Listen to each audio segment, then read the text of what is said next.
I had a quick question. Oh, yes. Okay, so I know they had Midwife Day recently at the Capitol. So I guess my question is, are certified nurse midwives, what are they doing to help move the needle for CPMs to, is that something that everybody is interested in, doing? We've made a public statement. I made a public statement, and then we formed a group that also made a public statement.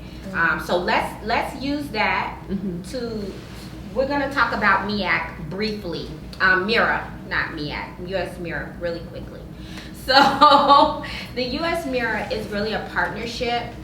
There are 7 organizations inside that partnership. So you can read about it on the American College of Nurse Midwifery, but I'm sure they have their own thing, but we have a full statement since you asked what nurse midwives were doing about it. So it's the American College of Nurse Midwives. Our certification board is the American Midwifery Certification Board. Then it's MANA, the Midwife Alliance of North America. And then their certification board is NARM, the North American Registry of Midwives. And then it's the educational component on that board. So that's 4 or 5 would be MEAC. I forgot who 6 and 7 are, but there are 7 groups on this board. And the goal of these organizations are to bring CPM and nurse midwifery together. We are going for a global recognition that the US really doesn't have. So when you go in, there are international midwifery systems, you know, so we have the International Confederation of Midwives, which is global. Well, when you look at US, when you get into that arena, we're not looked at so well there because we don't have a system where all our midwives are joined. So in other countries, this system that you see in the US is not the system in other countries. So sometimes people may not understand that in the UK, you can be a nurse and become a midwife, and you can become a direct entry midwife. But they're all in the Royal College of Midwives. It's not a nurse there because you may have come either way. They're all in the Royal College of Midwives. And Ireland has a system and so on and so forth. Most of the countries, Canada, so you can take different paths in, but then everybody sits for one board and everybody is a midwife at the end. And so they mention things on the American College of Midwives about being on a global standard, but then also it protects the consumer. So the consumer needs to know that when they hire a midwife, that there is some kind of baseline that is coming in when they hire the midwife. Right now, when consumers hire midwives, you could get someone who hasn't been to school at all. You could get someone yet. You could get anything right now in the United States and not know what you're getting as a midwife. So we just need to have some form of a standard, and that's what the country is moving towards, having a formal standard where when any woman anywhere hires a midwife, there's just some formal standard that the consumer can expect that they have with that midwife, whatever they decide that's going to be. So they have a plan in place for that, and so that's where MEAC. We're gonna roll right into MEAC. So MEAC is the Midwifery Educational Accreditation Council.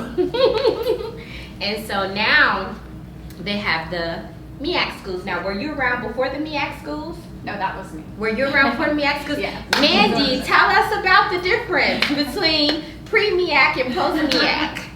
I started my apprenticeship in 2008, and I joined an online didactic and midwifery program who were applying for their MEAC accreditation, but they hadn't received it yet. And I knew talks of US MERA coming together and forming kind of this baseline standards of where we needed to meet, and I knew that MEAC accreditation education was going to be part of that. So when I started, I did have that intention, and then our school dropped their application. And then at that point I thought, well, I don't need to continue spending thousands of dollars into this program when I can do self-study didactics. And so I had the textbooks, I did self-study, I did some online courses where I could get them, and did the PEP process, which has also changed a little bit from what I did. There's 4 phases, and Tracy can speak more to that. So mine was just, kind of that straight apprenticeship, that hand over hand, and doing coursework and studying on my own and trying to match what I'm seeing clinically with what I can read in a textbook. And so I kind of had that additional responsibility of pulling it all together for myself, as opposed to having a rigorous coursework taking me through it and then going to the clinical side and putting it into practice. Like you said, it was an online program. That I had done before, I think yes. I forgot what it's called, but I did an online program too, and they closed because they were applying for accreditation, but they dropped it. And they dropped it, yeah. And so I backed out of that, Yeah. for that reason. I was just wondering if we were taking the same online. We probably. And Okay. what would you say you think the difference is now that there is MEAC? What's the hard part about the MEAC schools popping up versus the easier part? Like what's the shift? Well, I started at an accredited school that wasn't a MEAC school, and it was very low fees to do it, but it was very self-paced. And I mean, if you had really great teachers that would be coming alongside of you who are willing to spend the time to teach you, then that would be a good program. But I found that I didn't have that everyday interaction with midwives that were teaching me, so I picked a school that was a MEAC school. There has, like Mandy was referring to, NARM has changed kind of how they're doing. They're not doing away with the PEP route, which is the individual route that you can go where you do the self-study and then you sit for the 8-hour exam after you have all the clinical skills signed off and you've been tested and gone through all the phases, met all the requirements. They're not getting rid of it, but they are trying to get up to the ICM standards, the International Confederation of Midwives standards. So what this US MEAC organization has said is that to bring everyone up to the same standard, we need to have some accredited education tied to it. So they're offering for a while the bridge certificate, so that even midwives that are experienced, that are CPMs, that didn't have accredited educations, can go back and get those credits through 50 CEUs, I think. And that's what I'm doing. I'm doing the bridge. Yeah, and certificate. it's in special areas so that you basically get stamped as having an accredited education. My whole thing when I entered school, I looked around and I knew other midwives like Mandy and another midwife that were telling me about how their money got taken when the schools folded, and that they invested all this money. So I looked for a school that I knew I wanted to be a CPM. I knew I wanted to go to school, and I looked for a school that had been around for a really long time. They had a good reputation because I was afraid of it being taken, of me investing the money and then not being able to see it. I picked MCU because it's been around for 30 years. It's been around forever. They have online courses with the didactic, but it's like teleconferencing classrooms where you're interacting. And there's rigorous coursework and there's clinical requirements also. So I have about 2,400 hours of clinical work that I did on top of the didactic coursework. Plus you have to go there every year. I went once or twice a year for a week or two for classes. So I felt like that was a good combination. I could do the classes at home. I could do school at 4 a.m. if I had to. And we actually have some students here from those schools. It's a pretty popular school. You're at MCU, right? Yeah. And you're at I'm at Birthwise. Birthwise. BB, this is BB. Hi, I'm sorry, I just came from work. She's my student, but she's a CPM student as well. So Delandra and BB are CPM students currently. Okay. So And my student is not here, but she's at MCU also, where Delandria is. And she's a phase 2 student there now. And Birthwise is It's a MEAC school too. and So, it's actually a great I school, right? There. Yeah, I could give you a little bit more background on Okay. Birthwise. There. Birthwise is in Maine. It's MEAC accredited. Heidi is the founder, and she's actually on the NARM, not the NARM board. She's on the MEAC. She's the vice president of MEAC, so the accreditation council that accredits everybody.